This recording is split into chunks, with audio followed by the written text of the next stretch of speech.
Seguimos a esta hora con más informaciones en Canal 24 Horas, 12 de la noche con 26 minutos. Y para analizar ahora los ataques y estas últimas actualizaciones de lo que ha ocurrido en Ucrania, ¿no? Vamos a estar en contacto con el director del Observatorio Internacional de la Universidad Finisterre, Alberto Rojas. Alberto, un gusto de saludarte. Muy buenas noches. Primero que Hola, todo, muy buenas noches. Vamos a analizar sobre esto. Se ha estado realizando durante estas últimas horas anuncios, ¿no? Anuncios de países de enviar armas a Ucrania, Alemania, algunos de ellos, también Portugal. ¿Cuáles son las implicancias finalmente de estos anuncios y también qué es lo que dicen los análisis en torno a estas ayudas que se han entregado, ¿no? Y que se han dicho? La verdad es que esto ha permitido ir un poco más allá de lo que se había anunciado al comienzo de esta ofensiva militar por parte de Rusia. Recordemos que Occidente había puesto sobre la mesa numerosas amenazas, por decirlo de alguna manera, de usar sanciones económicas en contra de Rusia. Las anunció con bastante detalle como una manera de disuadir al gobierno ruso de que efectivamente invadiese Ucrania. Sin embargo, una vez que esto se concretó, Occidente lo que ha hecho ha sido ir aumentando la intensidad y la complejidad de estas sanciones en contra del sistema financiero ruso.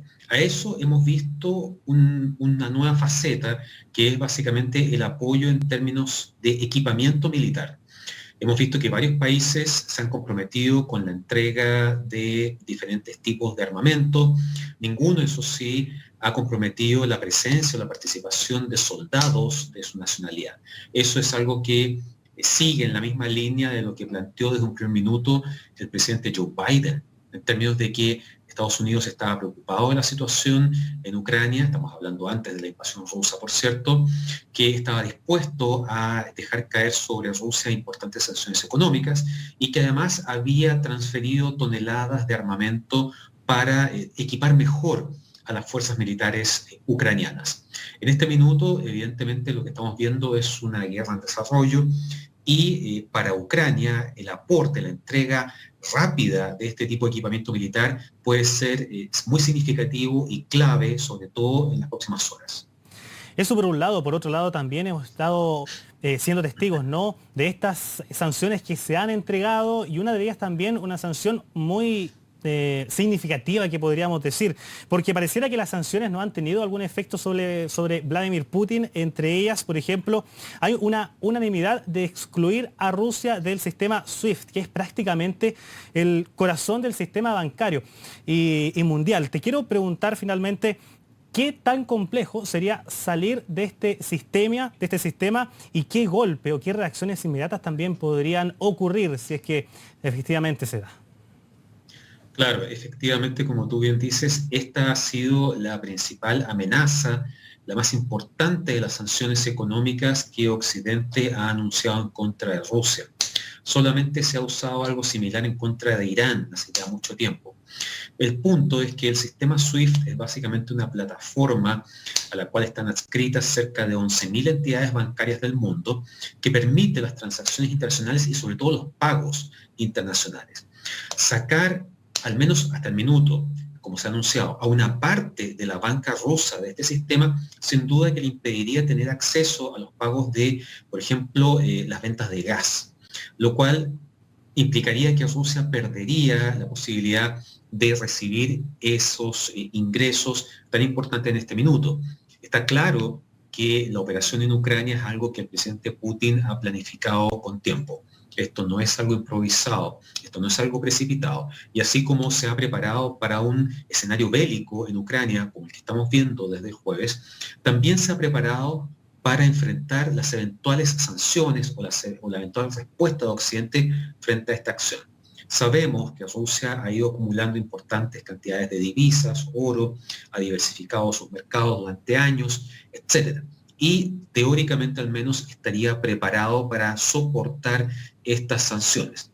No sabemos por cuánto tiempo ciertamente, pero lo cierto es que aplicar esta medida de sacar parcialmente a la banca rusa del sistema SWIFT es un golpe muy duro, probablemente la mayor sanción económica que enfrenta Rusia y que además tiene el efecto más inmediato. En general, las sanciones económicas no solamente en contra de Rusia, sino de muchos otros países, tienden a tener efectos en el mediano-largo plazo. Sacar a Rusia parcialmente del sistema SWIFT tiene un impacto inmediato y eso claramente puede cambiar el escenario en algún momento futuro. Estamos hablando con el director del Observatorio Internacional de la Universidad Finisterre, Alberto Rojas. Alberto, te quiero preguntar otro punto muy importante, ¿no? Se han registrado ataques durante estas últimas horas, pero finalmente, ¿hay negociaciones? ¿Cuál es el ambiente que ustedes han podido analizar? ¿Y cuál es la eventual proyección que se puede hacer? Porque se ha estado hablando, ¿no?, de eventuales instancias de conversación. Sin embargo, seguimos observando, seguimos siendo testigos desde esta parte del mundo que existen los ataques. Finalmente, ¿van las negociaciones? ¿Qué es lo que se sabe? Están en una especie de limbo, por decirlo de alguna manera, básicamente porque Rusia en algún minuto, en los días previos, anunció que ofrecía la posibilidad de iniciar conversaciones con el gobierno ucraniano y que frente a eso iba a bajar la intensidad de su ofensiva militar. Sin embargo, al poco rato anuncia que Ucrania rechaza la opción de sentarse a negociar y entonces reactiva esta operación militar en Ucrania. Por parte del gobierno ucraniano hay un desmentido. Ellos aseguran que nunca han rechazado la oferta de negociar. Entonces tenemos aquí versiones que se contraponen y que son parte además del manejo comunicacional propio de una guerra de estas características. Lo cierto es que la idea de sentarse a negociar entre ambas partes es un concepto bastante relativo. ¿Por qué? Básicamente porque Ucrania en este minuto no tiene muchos elementos para negociar, no tiene muchos aspectos que pudiera poner sobre la mesa frente a Rusia. Sabemos de la superioridad militar rusa frente a las fuerzas militares ucranianas. De manera que cuando Rusia habla de sentarse a negociar, probablemente está hablando realmente de cuáles van a ser las condiciones en las cuales Ucrania podría eventualmente aceptar su derrota, su rendición, y aceptar las condiciones que Rusia le podría imponer de ahí en adelante. Recordemos que uno de los objetivos, además de destruir el poder militar ucraniano, es deponer al gobierno del presidente Zelensky. Entonces, en ese contexto, la verdad, la idea de una negociación es un concepto que se vuelve muy ambiguo en manos rusas. La posibilidad de negociar implica que ambas partes están en cierta igualdad de condiciones. Y en este escenario, claramente eso no se está dando.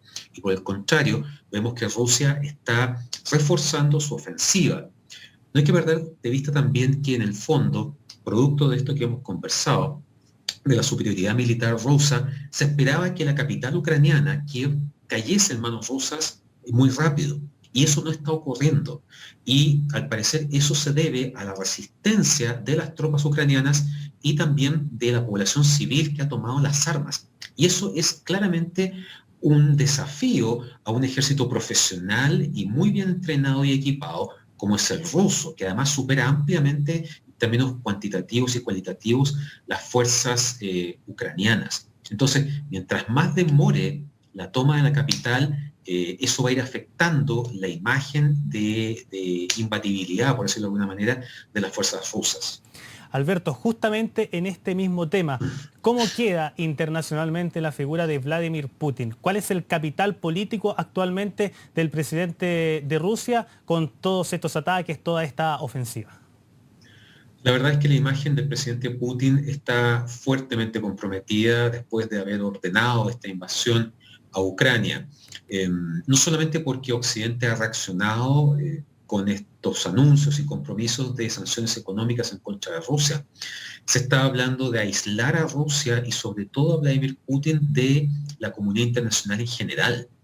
Y esto claramente marca un antes y un después. Si pensamos un poco a futuro, claramente la relación de Vladimir Putin con el resto del sistema político internacional, estamos hablando de la Unión Europea, estamos hablando de organismos financieros, de sus relaciones bilaterales, por ejemplo, con Estados Unidos o con diferentes países de la Unión Europea, va a estar muy, muy comprometida, va a ser muy difícil, primero en términos de reconstruir confianzas. En segundo punto, hasta qué punto vamos a ver que la comunidad internacional va a mantener aislado a Putin y si en algún minuto le va a permitir regresar, entre comillas, a la situación previa al estallido de esta crisis en Ucrania. En ese aspecto, la perspectiva para Putin es muy compleja y básicamente le queda apoyarse, por ejemplo, en su aliado más estrecho en este minuto, que es China. Hemos visto el respaldo de países latinoamericanos como Nicaragua y Venezuela, pero cierto es que eso le achica muchísimo la esfera de contactos y su alcance como potencia internacional después de haber invadido Ucrania. Hubo una amenaza, o es lo que se ha estado difundiendo, ¿no?, de Rusia también a dos países, a Finlandia y Suecia, quienes tienen su deseo de unirse a la OTAN. Pero también estos países son conocidos por su neutralidad. Finalmente, ¿qué significa esta amenaza de Rusia a Suecia y también a Finlandia? ¿Cómo afectaría también el desarrollo del conflicto?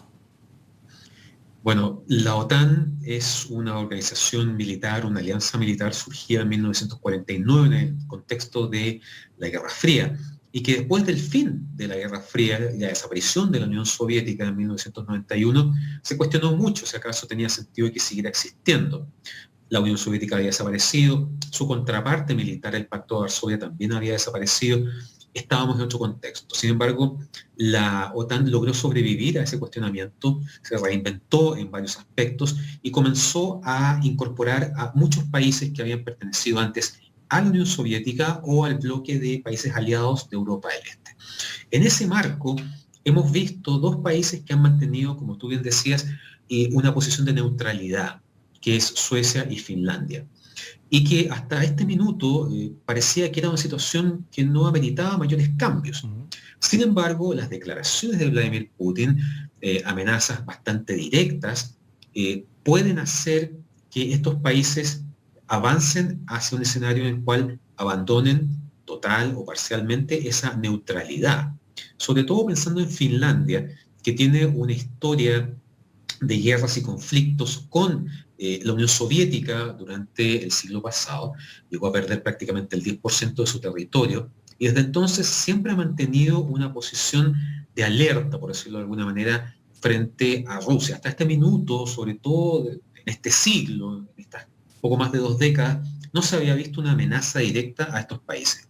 Sin embargo, las palabras de Putin podrían terminar empujando a estos países a que dejen atrás esa neutralidad. El problema es que si ellos avanzan en esa dirección, Putin podría reaccionar en contra de ellos de alguna forma.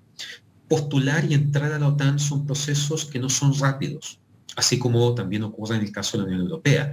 Pero una reacción por parte de Rusia, tal como lo hemos visto ahora con Ucrania, podría ser mucho más rápida, generando un frente de inestabilidad aún mayor en Europa. No hay que perder de vista que en el fondo la ofensiva en Ucrania no solamente busca objetivos en torno a los intereses rusos en este país, sino que también Putin está aprovechando de, entre comillas, dar un ejemplo de lo que pasa con los países que están cerca de Rusia y que, lejos de aceptar su influencia, buscan acercarse más hacia organismos internacionales de Occidente. Fernando, eso por un lado, Alberto, bien digo, eso por un lado, ¿no? Estas distintas discusiones que se han dado por las autoridades internacionales, pero por otro lado también estamos siendo testigos de esta crisis humanitaria. Teníamos a nuestro compañero Iván Núñez, quien estaba en la frontera, ¿no? Y ahí nos explicaba que muchas personas están intentando pasar. Polonia también es uno de ellos. Te quiero preguntar qué tan preparada está la comunidad alrededor para finalmente enfrentar esta crisis humanitaria. Estamos hablando de niños, adultos, personas que están tratando de salir de Ucrania y que no han podido durante estas últimas horas. Un efecto bastante inmediato de esta guerra y de cualquier guerra ciertamente es el golpe a la población civil. Y en ese aspecto las personas han comenzado a escapar de las zonas de conflicto. Hablamos de los desplazados, que es básicamente gente que abandona su ciudad o su provincia y se mueve a otro lugar del mismo país. Sin embargo, también tenemos los refugiados, que son personas civiles que cruzan las fronteras hacia otros países. Polonia, Rumania y otros países de Europa del Este ya han comenzado a recibir a estos refugiados, dentro de los cuales, como tú bien decías, hay familias enteras, niños, adultos mayores, personas sencillas de ruedas. Y en ese aspecto, en este minuto están manejando, por lo que se sabe, esta llegada en masa de refugiados. El punto es que esta cantidad podría subir significativamente en corto tiempo. Y es por eso que esos países en este minuto lo que van a necesitar es la ayuda del resto de la comunidad internacional para poder enfrentar y dar respuesta a esa creciente llegada de refugiados. Recordemos que Europa está en invierno, que aún el mundo está en un contexto de pandemia. Por lo tanto, hay una serie de consideraciones importantes para efectos de poder responder a las necesidades de estas personas en un contexto de guerra, en un contexto de pandemia, en un contexto de bajas temperaturas y sobre todo garantizar la seguridad de estas personas y la posibilidad de que más temprano que tarde, ojalá, puedan volver a Ucrania.